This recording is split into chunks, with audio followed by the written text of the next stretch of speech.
Graniola. This is the Graniola channel, and I'd like to tell you a folk tale. Sharing or keeping a secret's pretty stressful and can't be very good for our general health. Having a story that reminds us of that is a good thing.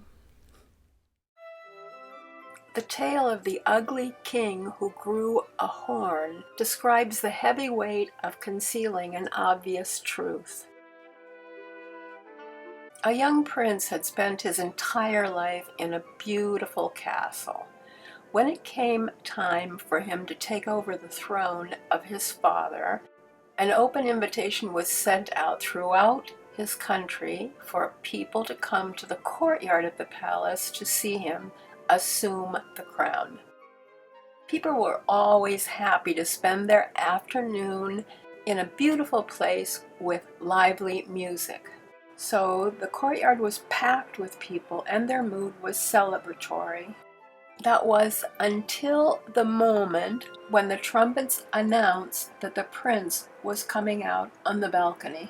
When he had walked out and was in full view of all of his subjects, a huge, deep gasp was let out, followed by complete and general silence.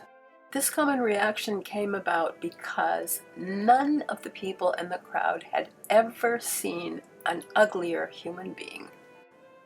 The retiring regent had, perhaps, anticipated this reaction, and immediately the band began playing a loud and regal exit march.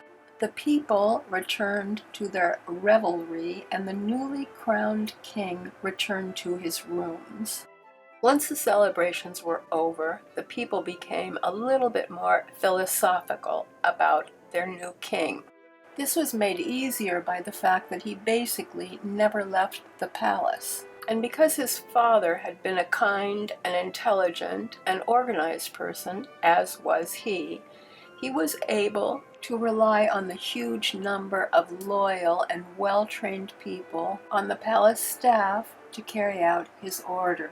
Under his direction, his country was a happy and peaceful place.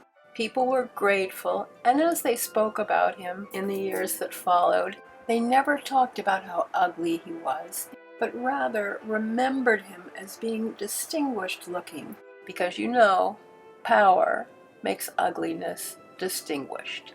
The king became resigned to the bumps and the warts and the spots, which daily seemed to make his countenance less and less appealing. He had his work to think about, and as he had learned to be very responsible, he was able to bury himself in it. That was until one morning when he woke up, placed his hand on top of his head, and found a huge bump coming out of the top of it. The barber who came to the castle that day for his monthly haircut didn't mention anything about it. However, as time passed, the thing grew, and it was impossible to avoid acknowledging that it was there. As the months passed, the king left written orders several times to make increasingly higher new crowns. The only person that knew the real reason for this was the barber, and the king made him promise, on pain of death, not to tell anyone. Several months passed, and the horn grew bit by bit, taller and taller. Barber began to dread the 15th of the month, which was the day he always went to the castle.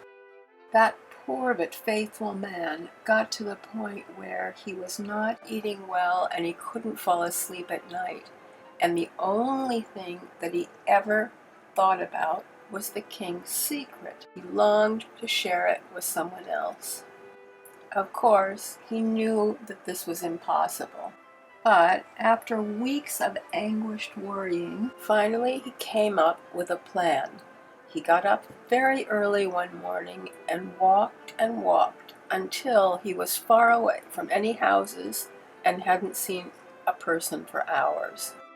There, far away from any other living beings, he dug a very deep hole and let himself down into it. Once he found himself below ground level, he screamed as loud as he possibly could, "The king's grown a horn, oh yeah!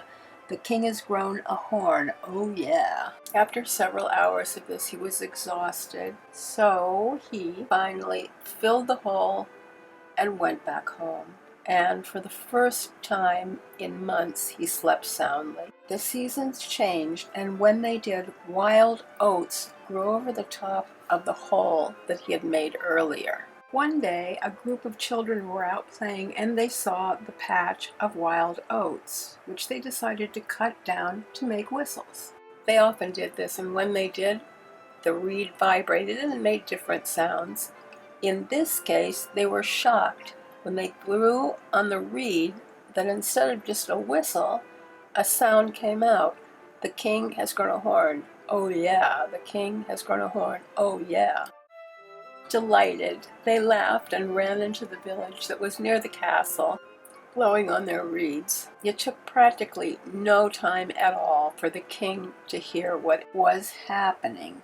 He called for the barber, who naturally denied telling anyone the story of the horn. But the king, who he had normally known to approach every subject with equanimity, flew into a rage. Clearly, the great man wanted to blame someone else for his troubles. Understanding this, the barber knelt down in front of the king and told him about the pit he had dug. The king had calmed down by now, and he realized, because he was a good and intelligent man, that he had learned an important lesson.